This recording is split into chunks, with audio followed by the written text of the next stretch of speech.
Amém? Se você puder abrir sua Bíblia, abra na carta de Paulo aos Colossenses, capítulo 1. Colossenses, capítulo 1, versículos do 24 ao 27. Enquanto você acha, eu quero te dizer que Paulo, para mim, é a pessoa mais admirável do Novo Testamento. Sou fã incondicional de Paulo. Paulo foi o único apóstolo que compreendeu a profundidade da nova aliança. E tem uma coisa muito interessante sobre isso, porque Paulo foi o único que não conviveu com Jesus. E ele fala, quando ele é questionado no seu apostolado, ele fala assim: a ninguém eu conheço segundo a carne. Ou seja, ele joga aos apóstolos uma seguinte colocação com relação ao novo pacto: o que vale conhecer Jesus em carne se eu não conheço o Cristo ressuscitado? A realidade da história, a partir de agora, está no poder da ressurreição e na compreensão dos assuntos espirituais. Não se trata, não somos mais governados pelo que se vê, mas por uma realidade invisível. Então, quando Paulo escreve essa carta à igreja de Colosso, ele está explicando alguns dos princípios, e essa primeira contextualização que eu vou falar hoje, nessa manhã, essa primeira parte, é o capítulo 6 do livro novo. Esse capítulo 6 do livro novo se trata do fracasso do sucesso. Repita comigo: o fracasso do sucesso. E agora pergunta para quem está do teu lado: o que é sucesso para você? Eu quero que você pense por um segundo o que é sucesso por você. O que é a primeira... você não vai confabular, você vai pensar por a primeira palavra que te vem à mente como sucesso. Qual a figura que te vem à mente como sucesso? Sucesso é o quê? É poder comprar o que você quer. Sucesso é poder alcançar um patamar profissional de reconhecimento. Cara, a definição de sucesso na tua vida, ela é fundamental para que você também entenda o que é fracasso. Preste atenção, pode ser que você esteja vivendo uma realidade que você acha que é fracasso, porque o seu condicionamento do que é sucesso determine para você o que é fracasso. Então, conceber o que é sucesso é uma chave na vida de todo mundo. E nós temos um problema grande e perigoso nos dias que vivemos, que é a conceituação do que é sucesso. Principalmente em dias de redes sociais, onde só se posta o que se quer, todo mundo está sempre feliz, bonito, cheiroso, comendo boas comidas em lugares lindos, nas redes sociais. E você olha para isso e a sua vida não acompanha o que está acontecendo. E daí as pessoas estão cada dia mais deprimidas, mais insatisfeitas e mais frustradas. Isso são pesquisas. Quando Paulo escreve a Colossenses, ele fala assim: eu me regozijo, ou seja, eu me alegro, eu fico feliz. Capítulo 1, versículos do 24 ao 27. Então nós vamos falar nessa primeira parte sobre o fracasso do sucesso. Isso está bem explicado no livro, mas eu quero poder trazer bastante conceito sobre isso nessa manhã. Então Paulo, ele começa a se alegrar em algo, e ele fala que ele sofre naquilo que ele padece pelos seus irmãos. E na minha carne cumpro o resto das aflições de Cristo. Ele está falando dos motivos de alegria dele, viu? Não é o que deixa ele triste, não é o que deixa ele depressivo. Pelo seu corpo, que é a igreja, da qual eu estou feito ministro, segundo a dispensação de Deus que me foi concedida para convosco, para cumprir a palavra de Deus. O mistério que esteve oculto desde todos os séculos, em todas as gerações, e que agora foi manifesto aos seus santos, aos quais Deus quis fazer conhecer quais são as riquezas da glória deste mistério entre os gentios, que é Cristo em vós, a esperança da glória. Ele fala que esse é o maior mistério de Deus revelado. Cristo em vós. Repita comigo: Cristo em mim. Paulo usa muito a expressão em no original hebraico, que é uma expressão importantíssima. É diferente você falar em de você falar a. Ele fala aos Gálatas, quando aprove a Deus revelar seu Filho em mim. Ele não fala de revelar seu Filho a mim. É uma diferença muito grande da luz que fez com que Paulo se prostrasse na hora que ele viu Jesus. Isso foi revelação de Cristo a ele. Do processo, depois que ele ficou cego, onde Cristo foi se revelando nele, dentro dele. E o que ele passa tempo descrevendo não foi a revelação de Cristo a ele, foi a revelação de Cristo em mim. Você não vê Paulo escrevendo em todas, ele cita uma vez, quando ele vai diante do rei Agripa, a experiência que ele teve visual, o resto é só espiritual. E nós, como igreja, somos especialistas em testemunhos visuais. Nós somos especialistas numa fé externa, que não dá sustentação quando as coisas externamente não vão bem. Porque nós aprendemos a crer a partir de elementos externos. E Paulo, ele fundamenta toda a fé do novo pacto em experiências internas.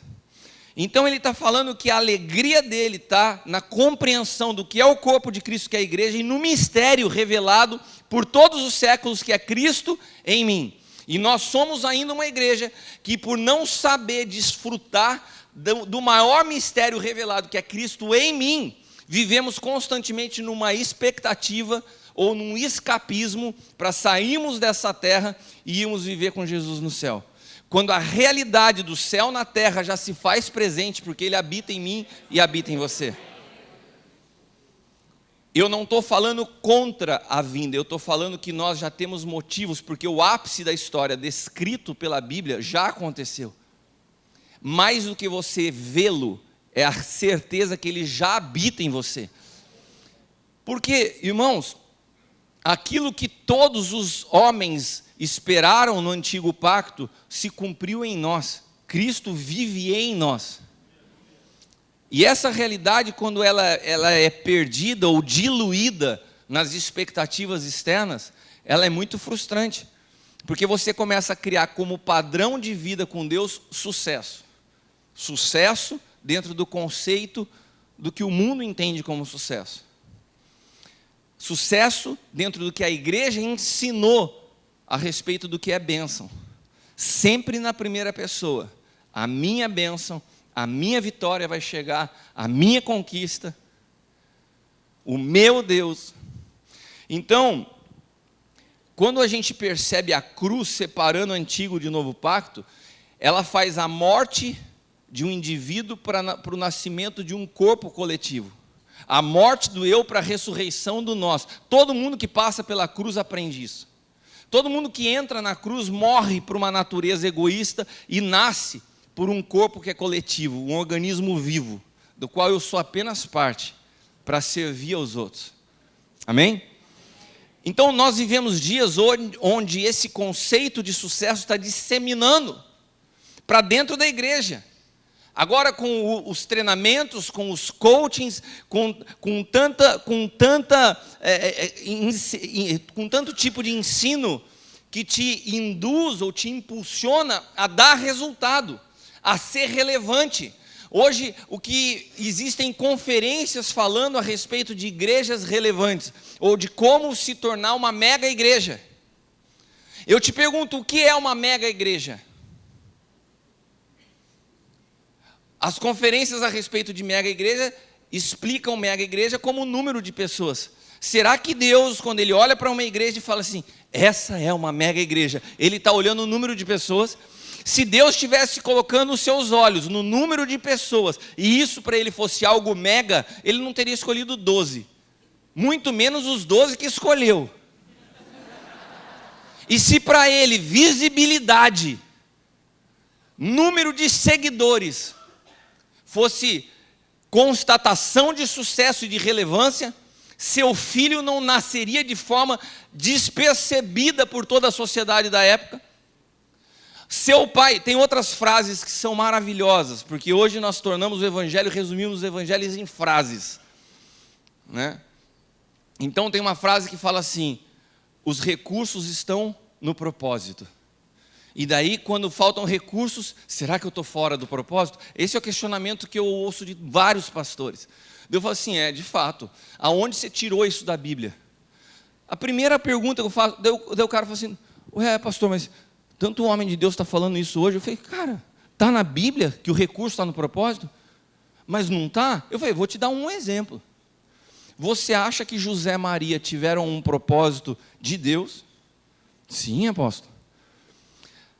Quem eles trouxeram à existência? Jesus, o Filho de Deus. Então eles estavam no propósito. Estava, José obedeceu, Maria obedeceu.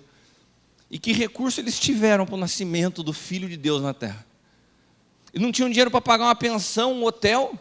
A criança nasceu do lado de vaca. Ninguém viu, ninguém se atentou. Estava no propósito ou não estava? Estavam fugindo, estavam sendo perseguidos, estavam correndo de um lado para o outro. Faltou recurso para o maior propósito, segundo a Bíblia, da história da humanidade. O Deus se fazendo carne, e não tinha recurso. Recurso nunca foi termômetro de sucesso na vida de ninguém na Bíblia, mas para nós hoje é. Se faltam recursos, parece que Deus nos abandonou. E se existem recursos, parece que nós avalizamos como igreja na nação que Deus está presente. Essa é uma igreja próspera. Por quê? Porque tem recurso? Nós precisamos entender o contexto dos dias que vivemos. Visibilidade, notoriedade, nós estamos sendo massacrados por isso. Igreja relevante é a igreja que tem muita luz, que tem muito show, que tem muita gente, ou pelo menos faz muito estardalhaço nas redes sociais. E daí o cara paga para comprar seguidores, tem 50 mil seguidores. Uau, que igreja relevante. O que está construindo no espírito, dentro da realidade do novo pacto? O que está produzindo de legado? Qual a visão e compreensão da história que veio sendo construída até os dias que vivemos e para a história que está sendo construída da realidade da sociedade hoje? Qual o discernimento espiritual? O que está sendo construído no espírito, na vida das pessoas que ali vivem? E nós entramos nessa onda, e eu estou falando hoje aqui para líderes, para pessoas maduras, e nós entramos hoje nessa onda que tem saqueado pessoas de dentro da igreja e levado uma infinidade de crentes a viver depressão, ansiedade, burnout, síndrome de pânico. Sabe por quê? Porque a busca pelo sucesso, pela relevância, pela visibilidade, pegou a gente. E parece que tudo que você faz não tem sentido. Cuidar de 3 pessoas. Eu sou um pastor fracassado, a minha igreja está com 10, 20 pessoas. Quem te disse? Então Jesus foi o maior fracassado do que você. Porque dos que ele cuidou, todo mundo abandonou. Sobrou um discípulo adolescente.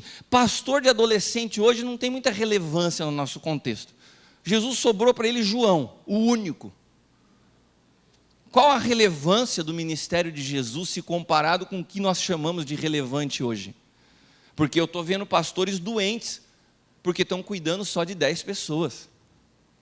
Só de 10 pessoas, como se 10 pessoas fosse pouca coisa para se fazer.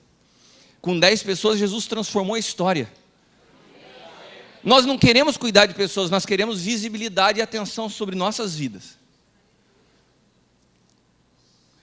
Eu falava com ele hoje, por que você acha que jovens e adolescentes criados dentro das igrejas, quando chegam nas faculdades, se desviam? Isso está acontecendo em massa.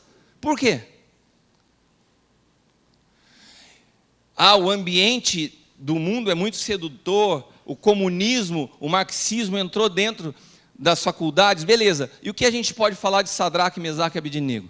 3 jovens que saíram foram morar na Babilônia e não se contaminaram. Daí eu quero te perguntar uma coisa: quem foram os discipuladores de Sadraque, Mesaque e Abednego? O famoso quem? Quem discipulou esses caras? E Daniel? Quem foi o famoso discipulador de Daniel? Provavelmente foi alguém do mesmo traço de Mardoqueu. Quem foi Mardoqueu? Mardoqueu? O que você acha de ser reconhecido depois de séculos como o tio de Esther? Eu fiz essa pergunta de propósito. Quem foi Mardoqueu? Tio de Esther. Quem você é? Eu sou a pessoa que formei. A gente não tem mais, nós não damos mais relevância a isso. Quem é o Cristiano Miranda? É o pai do Caio e da Bruna. Não, eu quero ser eu. Eu não estou preocupado em formar filhos, eu estou preocupado em eu me tornar conhecido. E isso tem feito com que os jovens se percam, porque com certeza a coerência daqueles que discipularam Sadraque, Mesaque e Abednego, eles foram provavelmente discipulados pelos pais. A cultura judaica era: inculca nos teus filhos aquilo que é lei no teu coração. Então eles foram discipulados com tanta coerência e verdade, que não tem ambiente hostil do mundo que tire deles aquilo que eles receberam. Agora, nós queremos transferir para a igreja a responsabilidade que é nossa. E os nossos filhos estão envolvidos em atividades. Eles vêm à igreja, eles frequentam cultos, mas não têm vida. Porque quando eles chegam nas suas casas, eles veem os seus pais vivendo o oposto daquilo que eles cantam nos cultos de domingo. Eles veem as brigas, eles veem as discussões. O pai que estava levantando a mão para o céu agora está entrando no computador para ver pornografia. E o filho está crescendo vendo isso. A incoerência tem matado dentro de casa a realidade de uma geração. Porque não estão sendo discipulados. Eles estão sendo lançados para serem cuidados pela igreja. E aquilo que vem de fora para dentro não sustenta. Tem que ser formado de dentro para fora. Você precisa dar resultado, você precisa ser relevante, você precisa ser expressivo. Isso tem norteado os nossos conceitos de sucesso. Você quer algumas pesquisas, sabe como se media sucesso de uma nação até algumas décadas atrás? Se chama renda per capita, PIB per capita. Você pega Singapura era um padrão de sucesso. Dentro desse conceito de PIB per capita. Cada cidadão de Singapura produz em média $56 mil ano, que é um indicador extremamente alto. Você pega um país de terceiro mundo como a Costa Rica.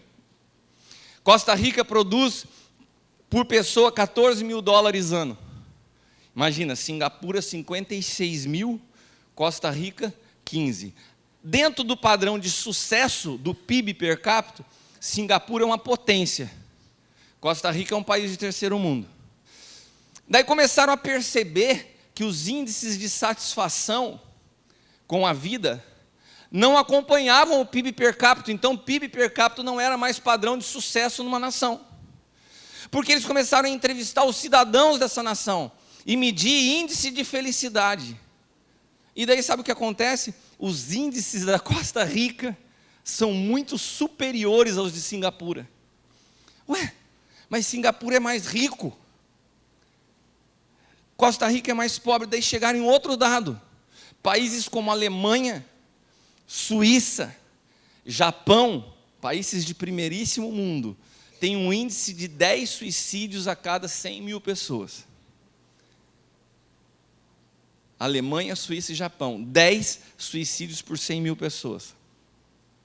Quando você pega o Haiti, quando você pega a Venezuela, você tem índices aproximadamente de 5 a cada metade de países de primeiro mundo. Mas o que acontece? Esses países se depararam com algo, o sucesso. O sucesso tão almejado, você chega num patamar onde o sucesso é uma realidade. Você não tem problema de saúde, você não tem problema de trânsito, você não tem problema financeiro, você não tem problema educacional. E quando você chega nessa realidade que está tudo perfeito, um vazio continua dentro de você. E você fala assim, não tem razão a vida. E nesses países de terceiro mundo, continua sempre uma expectativa de um amanhã melhor. E essa expectativa de um amanhã melhor produz mais satisfação do que esse sucesso aparente. Sabe por que o que é a expectativa com amanhã? É o que a Bíblia chama de esperança. Quando você chega nesse patamar que o mundo oferece de sucesso e perde a esperança de que algo possa acontecer, você fala, cara, eu cheguei no teto e não tem mais nada além daqui. Entra em depressão. estou falando isso aqui, até agora eu só te dei dados estatísticos. Isso aqui não é a palavra. E vocês já estão dando aleluia. Eu só estou falando para vocês de contextualização. Quantos de nós vivemos com informações que recebemos sem questionar o que recebemos? Nos alimentamos disso. E por nos alimentarmos sem ter uma capacidade de pensar através da mente de Cristo, nós comemos de coisas que são tóxicas. Toma cuidado com o que o Hélio falou aqui quando começou o culto, com o humanismo dentro da igreja, com o intelectualismo dentro da igreja. Palavras que a tua mente são fantásticas, mas para o teu espírito não produzem vida. As pessoas estão se tornando admiradoras de pessoas que falam com eloquência, mas já não têm vida. Porque a vida de Cristo só é formada por quem experimentou a sua morte. Não se aprende nos bancos de teologia. Pelo contrário, os maiores legalistas são formados nas faculdades de teologia. E eu não sou contra estudo. Eu sou formado em teologia, estou na minha segunda faculdade de teologia. Mas eu sei que a faculdade por si só não produz vida. A vida de Cristo só se obtém a partir da morte. E quando esse sistema maligno consegue sutilmente governar a tua maneira de pensar, nós começamos a ver a igreja a partir dessa ótica. Nós, como líderes, começamos a ver o sucesso a partir dessa ótica. E daí a gente começa a criar aquilo que os coachings ensinam. Cria meta. Coloca dentro da sua casa, o que você quer, uma Ferrari? Pega uma foto da Ferrari e impregna na sua casa inteira. Você tem que dormir e acordar pensando na Ferrari. E tem pastor fazendo isso com foto de mega igreja. Minha igreja vai crescer. Eu vou ser conhecido. Eu vou ser famoso. Porque isso virou uma obsessão. Então, o fracasso, ele passa por dois paradigmas. O primeiro deles é quando não alcança, que você se frustra. O segundo é quando você alcança e isso não te satisfaz. Recentemente nos Estados Unidos, no final do ano passado, morreu um pastor de uma mega igreja. Ele se suicidou. Se você olhar a foto dele com a família, é uma família de revista. Uma esposa apaixonada pelo seu marido, testemunho dela depois da morte do marido. Filhos maravilhosos, uma igreja influente, relevante, mas o pastor tirou sua vida. Se Cristo não for formado em nós, nenhum sucesso externo é suficiente, meu irmão. A revelação de Cristo em mim é diferente da revelação de Cristo a mim. O teu problema não são teus problemas. Olha que frase bonita para você que gosta de frase. O teu problema não são os teus problemas. O nosso maior problema, de fato, é a nossa incapacidade de enxergar espiritualmente a realidade da vida. Se nós não formos transportados dessa realidade visível para uma realidade invisível, você vai continuar preso a padrões que nada tem a ver com o reino de Deus. Você vai continuar admirando pessoas que dão sucesso e resultados, mas já estão reprovadas há muito tempo. Seus corações já estão contaminados há muito tempo. São como Saul, que já tinha sido condenado e continuou reinando. Tem pessoas que estão reinando, mas já foram reprovadas. Você consegue discernir isso no Espírito? O que produz em você admiração por um ministro, por um pregador ou por uma igreja? É o que você vê ou uma realidade que você não pode ver? Você consegue discernir pessoas no Espírito? Ou o que te governa são as coisas que estão diante dos teus olhos? Essa é a base de toda corrupção. Toda corrupção nasce desse governo visível, onde os meus interesses estão acima de tudo. E no Evangelho hoje isso é uma realidade. Eu faço amizades por conveniência. Eu faço conexões que possam me promover. As redes sociais estão cheias disso. Promove que eu te promovo. Cara, é um jogo de interesse onde o senhor já está distante dessa realidade. Na busca desenfreada pelo sucesso. O problema dessa busca é que até mesmo filósofos ateus reconhecem que esse é um caminho trágico. E nós, como igreja, não conseguimos perceber. Por isso, quando nós falamos de saúde nos relacionamentos, saúde no espírito, nós temos que tratar da raiz desse problema, que é a concepção do pensamento. Eu vou falar para vocês uma frase de um cara, de um filósofo grego que chama Epicuro. Esse cara, ele teve na base dos seus estudos a busca pela felicidade. Ateu, filósofo grego. Não tem nada para vocês lerem desse cara, por favor, não vai procurar isso na internet. Não tem nada, não, vai ler a Bíblia. E tem 2 livros bons aí atrás. Brincadeira.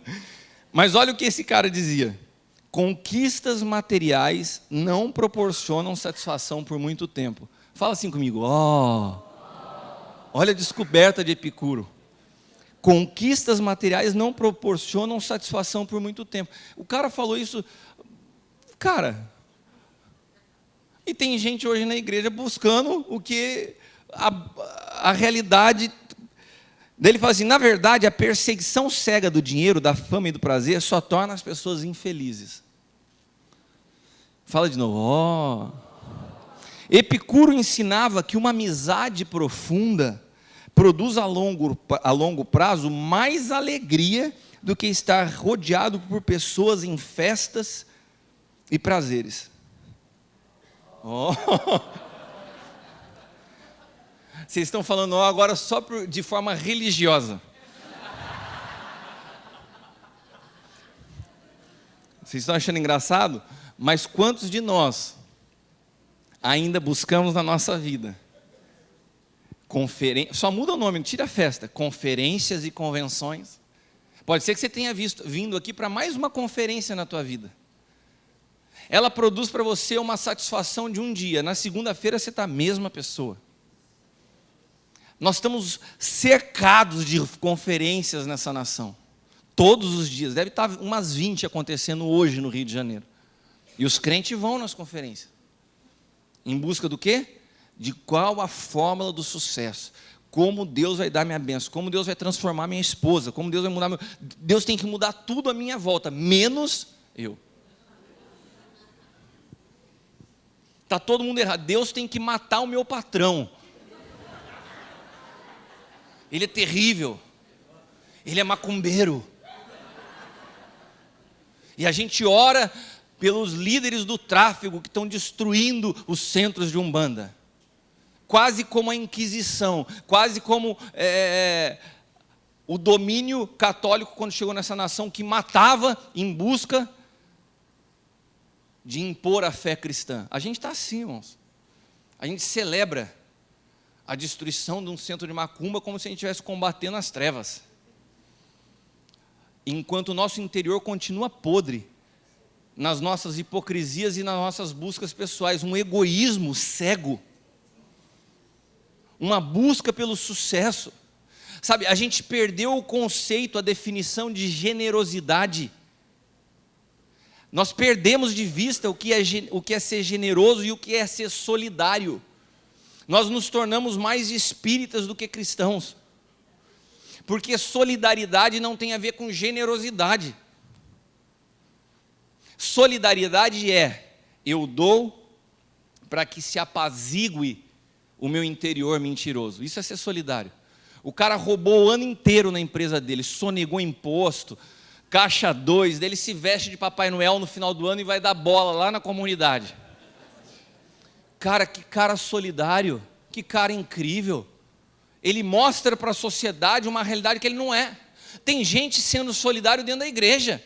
O cara passa a semana inteira fazendo tudo errado, mas ele traz o dízimo dele. E daí ele se acha no direito de, por favor, eu queria ver o relatório mensal da igreja para ver como estão sendo aplicados os recursos. Ele rouba pra caramba, mas está preocupado como são aplicados os recursos da igreja, porque ele é só solidário.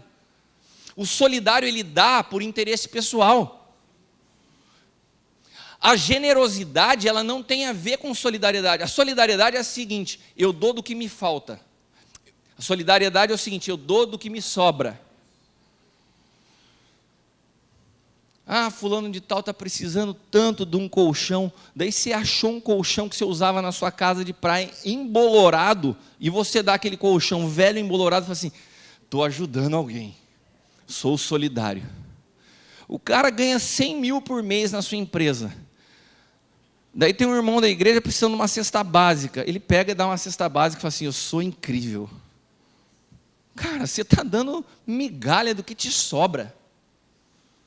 Generosidade é um princípio que Paulo, certa vez ele escreve a uma igreja de pessoas que eram miseráveis, que era a igreja da Macedônia.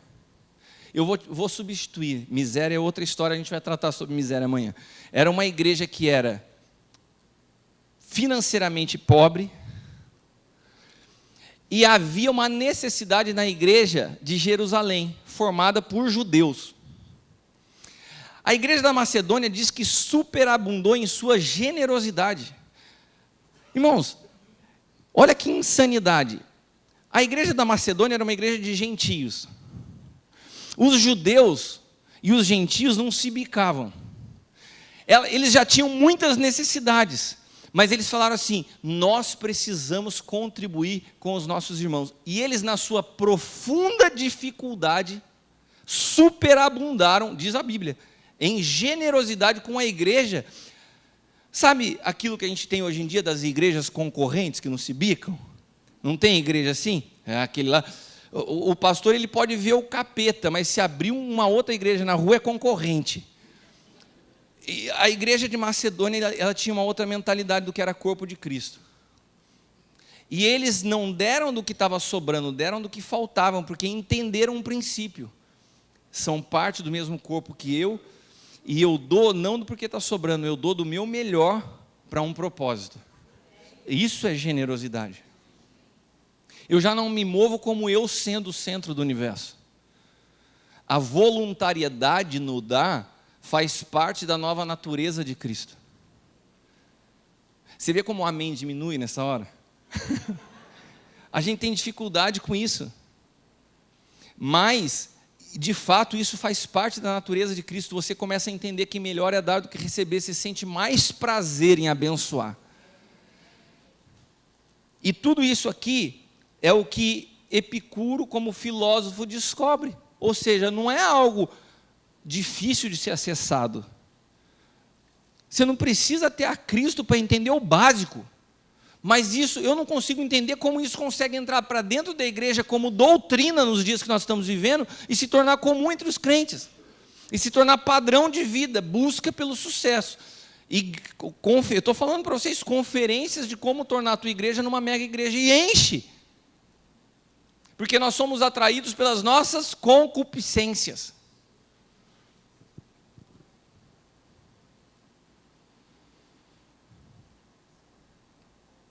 Todas as conquistas exteriores jamais vão poder sufocar uma mentira interior.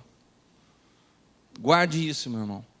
Se você não resolver os conflitos internos, nenhuma conquista externa vai conseguir apaziguar a realidade que você carrega por dentro. E a gente vê uma história que mostra bem isso a respeito de produzir resultado e ser reprovado. Em Números capítulo 20, versículos do 8 ao 11, a história de Moisés. Números 20, do 8 ao 11. Como eu estou de tempo aí, Dirceu? Hã? Tá, então eu vou acelerar isso aqui. Essa é a contextualização daí, cenas do próximo capítulo. Toma a vara, ajunta a congregação, tu, Arão, teu irmão, e falai a rocha perante seus olhos. E ela dará a sua água. Assim você tirará a água da rocha e darás de beber à congregação os seus animais. Então Moisés tomou a vara diante do Senhor, como lhe tinha ordenado. E Moisés e Arão reuniram a congregação diante da rocha. E Moisés disse: ouvi agora, rebeldes. Estava pouco bravo Moisés, né? Porventura tiraremos água dessa rocha para vós? Então Moisés levantou a sua mão e feriu a rocha 2 vezes. com a sua vara, e saiu muita água, e bebeu a congregação os seus animais. Irmãos, o que Deus tinha falado para ele? Fala a rocha. O que ele fez? Feriu a rocha. Ele obedeceu ou desobedeceu? Ele desobedeceu? Sim ou não? Sim. Saiu água da rocha ou não? Sim. Deu de beber a toda a multidão ou não? Sim. Ele foi efetivo em produzir resultado? Sim. Mas ele foi aprovado ou reprovado? Resultado avaliza a bênção de Deus ou não? E por que a gente costuma, dentro da igreja, colocar como resultado, como termômetro de que Deus está me abençoando? Quais são os nossos testemunhos quando a gente sobe no púlpito? Olha, irmãos, eu queria compartilhar com vocês que Deus me deu um carro novo. Daí a igreja inteira fala, glória a Deus, Deus está com ele, está com um carro novo. Irmãos, eu tinha um sonho de conseguir minha casa própria, e eu queria compartilhar com os irmãos que eu consegui comprar minha casa própria. Glória a Deus, que resultado incrível, Deus está com ele. Olha, irmãos, eu estava na fila aí há 10 anos, consegui me casar. Aleluia, Deus é bom. Olha, já estou ouvindo uns glória a Deus aí. Agora a gente vê pessoas dando testemunho assim. Irmãos, eu queria dizer para vocês que eu alcancei muito sucesso na vida, mas nos últimos anos eu perdi tudo. E nesse processo de perda, se foi tudo. Mas Deus preservou a minha saúde, irmãos. Daí a gente vai ouvir e falar assim... Queria orar pelos irmãos e compartilhar dessa vida. Você já põe a mão para trás, eu não quero essa oração. Isso é bruxaria. Porque os nossos fundamentos de sucesso ainda estão ligados nessas conquistas exteriores. Não é verdade? E a gente continua colocando como referência pessoas que produzem resultados visíveis. E a gente tem um exemplo claro. Moisés não entrou na terra prometida por ter desobedecido ao Senhor, mas ele produziu o resultado diante de uma multidão de pessoas. Nós ainda estamos presos a esses resultados. Números 20, versículo 12 diz assim: contudo disse o Senhor a Moisés e a Arão, visto que não confiaste suficientemente na minha pessoa. Quando a gente está focado em resultado, a gente demonstra a nossa falta de confiança em Deus. De modo a honrar a minha santidade, a palavra à vista de Israel, não fareis vocês entrarem na terra que lhes dei. Irmãos, confiar em Deus é uma palavra que faz parte do nosso vocabulário, mas é bem difícil de se compreender. Em todos os processos que eu passei na minha vida, todos eles foram Deus me conduzindo a confiar nele. Todos eles foram Deus arrancando o controle da minha mão para eu aprender a confiar nele. E quando eu pensei que eu confiava nele em todas as áreas, um ano e pouco atrás eu tive uma experiência com meu filho de 16 anos. Eu ensino à igreja, aos jovens, o princípio da corte, porque eu sei que se você não prepara o ambiente para um casamento, hoje a realidade dos casamentos é que nós não preparamos os jovens para o casamento. Eles não têm hoje namoro de santidade, eles não têm vida em santidade, eles não têm escolhas maduras, ainda estão pautando as suas escolhas por aquilo que os seus olhos veem. E eu ensino isso aos jovens. Muitos dos amigos do meu filho não têm pais, ou são filhos de pais separados, não veem seus pais, e eles vêm conversar comigo e me chamam de pai. Toda hora está a molecada lá em casa, e de repente meu filho chega para mim e fala: pai, eu não quero essa história de corte. Estou a fim de ficar com as meninas, não estou a fim de ir na igreja hoje. Cara, eu fiquei bravo e fiquei perdidinho. Falei, caramba, ensino ele.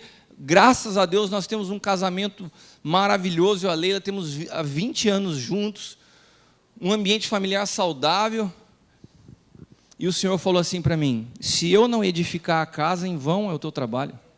Você não está confiando as suas finanças a mim, você não confiou a empresa a mim, confia os teus filhos a mim. E não se preocupa com a tua imagem. Porque sabe qual que é a preocupação do pastor? O filho tem que estar na igreja para dar um bom testemunho. E daí você força o seu filho a vir à igreja,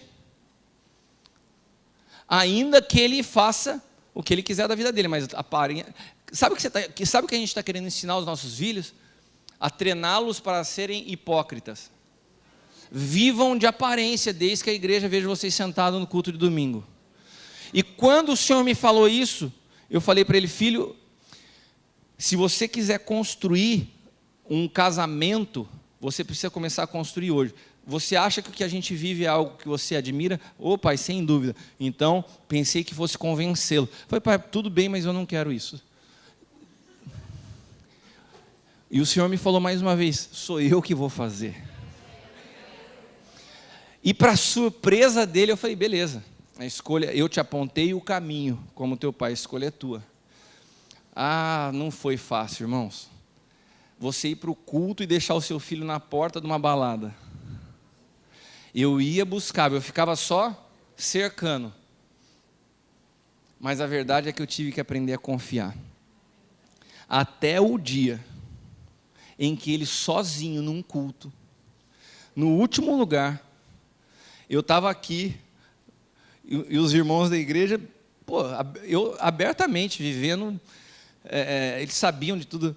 De repente um irmão manda uma foto para mim, ele lá a igreja lá é grande, ele me mandou, eu estava no primeiro banco, mandou uma foto: olha como que está o Caio, e ele no chão chorando. Deus pegou ele sozinho lá, irmãos. E eu não fiz, daí você olha que referência de família. Como que é o teu tempo com o teu filho? Você passa discipulando ele na palavra? Eu falei: irmãos, se não fora o Senhor,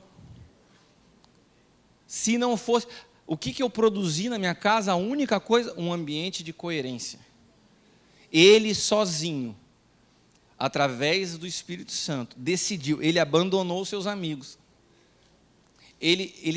Hoje ele está liderando adolescentes na igreja, está comprometido, teve a experiência. Amanhã ele vai estar aqui, vocês vão ver. Eu até brinquei para ele, falei assim: amanhã você vai dar um testemunho lá. Ele falou: pelo amor de Deus, pai, não brinca comigo, me morre de vergonha.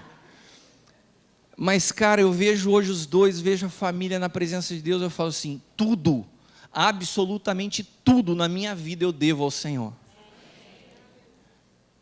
Sabe, um dia perguntaram a Jesus: Senhor, o que podemos fazer para realizar as obras de Deus?